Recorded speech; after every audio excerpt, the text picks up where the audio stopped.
موقع ہوا اچانک سے کوئی نہ کوئی شہری واردات ہو جاتی تھی۔ مٹ کمری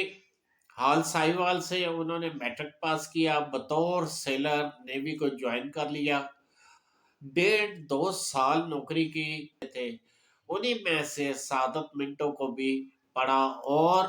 بہت سے شعراء کو بھی پڑھنے کا موقع ملا۔ نیوی کی نوکری چھوڑنے کے بعد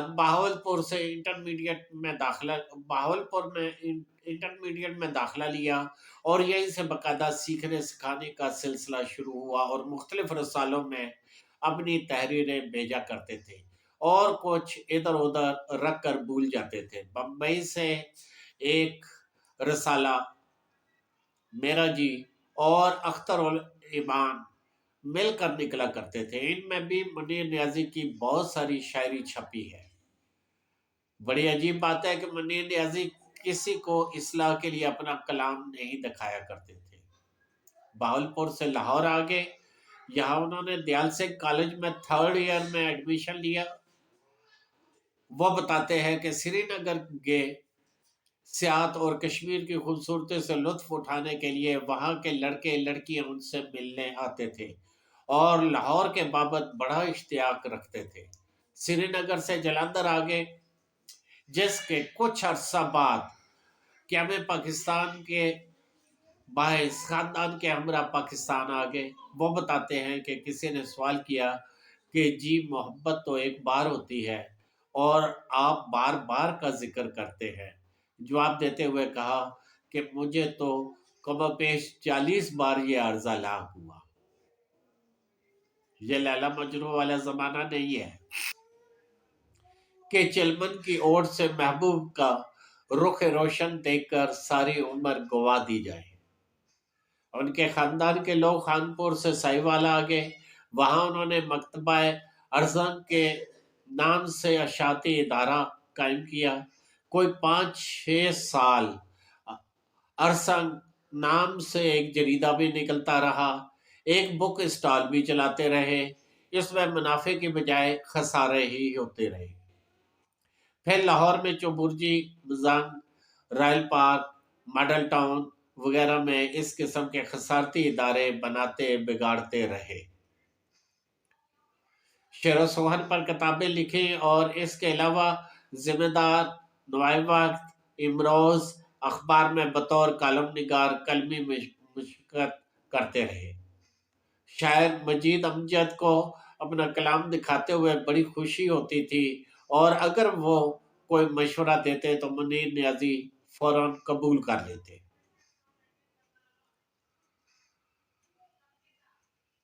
منیر نیازی کے 3 کلیات کے علاوہ تیز ہوا اور تنہا پھول، جنگل میں دنک، دشمنوں کے درمیان شام، ماہ منیر، 6 رنگ دروازے، آغاز مستاں میں دوبارہ، سات سیار، پہلی بات ہی آخری تھی، ایک دعا جو میں بھول گیا تھا، سفید رنگ کی ہوا، سیاہ شب کا سمندر، ایک مسلسل۔ یہ ان کی تصانیف ہے۔ حکومت پاکستان نے منیر نیازی کو پہلے ستارہ امتیاز اور پرائڈ آف پرفارمنس یعنی کمال فن ایوارڈ سے نوازا گیا۔ محمد منیر نیازی کثرت سے شراب نوشی کرتے تھے اور شراب کو اپنے علاوہ سب کے لیے برا کہتے تھے۔ آخری عمر میں ان کو سانس کی بیماری ہو گئی تھی اور اسی بیماری کی حالت میں 26 دسمبر 2006 کو ان کا انتقال ہو گیا۔ اور یہ تھا ایک مختصر ترین، جو میں جتنا مختصر کر سکتا تھا اتنا کر کے آپ لوگوں کے سامنے ان کی حالات زندگی کو پیش کیا۔ تو آج میں کوشش کرتا ہوں کہ منیر نیازی ہی کی جو حمد لکھی ہوئی ہے اسی سے اس کی ابتدا کروں۔ اسی کا حکم جاری ہے زمین و آسماں میں، اسی کا حکم جاری ہے زمین و آسماں میں اور ان کے درمیان جو ہے مکینوں مکانوں میں، اور ان کے درمیان جو ہے مکینوں مکانوں میں ہوا چلتی ہے باغوں میں تو اس کی یاد آتی ہے، ہوا چلتی ہے باغوں میں تو اس کی یاد آتی ہے، ستارے چاند سورج ہیں سبھی اس کے نشانوں میں، ستارے چاند سورج ہے سبھی اس کے نشانوں میں، اسی کے دم سے طے ہوتی ہے منزل خواب ہستی کی، اسی کے دم سے ہوتی ہے منزل خواب ہستی کی، وہ نام ایک حرف نورانی ہے ظلمت کے جہانوں میں، وہ نام ایک حرف نورانی ہے ظلمت کے جہانوں میں، اسی کے پاس اسرار جہاں کا علم ہے سارا، اسی کے پاس اسرار جہاں کا علم ہے سارا، وہی برپا کرے گا حشر آخر کے زمانوں میں، وہی برپا کرے گا حشر آخر کے زمانوں میں،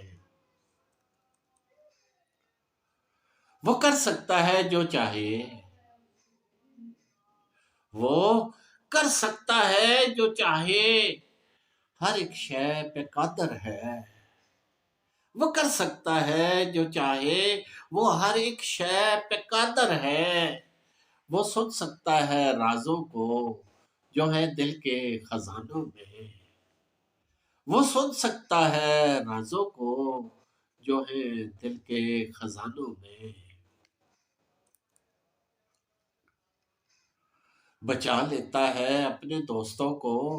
خوف باطل سے، بچا لیتا ہے اپنے دوستوں کو خوف باطل سے، بدل دیتا ہے شعلوں کو مہکتے گلستانوں میں، بدل دیتا ہے شعلوں کو مہکتے گلستانوں میں، منیر اس ہم سے رتبہ عجب حاصل ہوا مجھ کو، منیر اس ہم سے رتبہ عجب حاصل ہوا مجھ کو، نظیر اس کو ملے شاید پرانی داستانوں میں، نظیر اس کو ملے شاید پرانی داستانوں میں،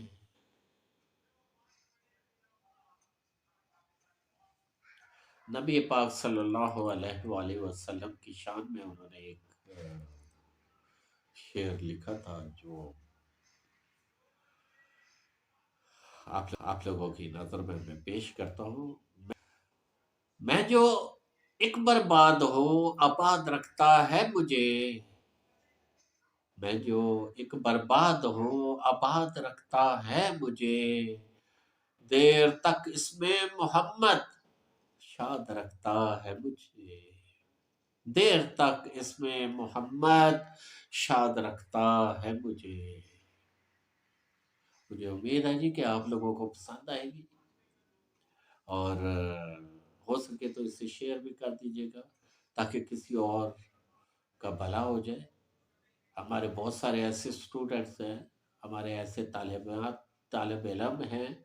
طلباء و طالبات ہیں جن کے سلیبس میں ہو سکتا ہے کہ منیر نیازی صاحب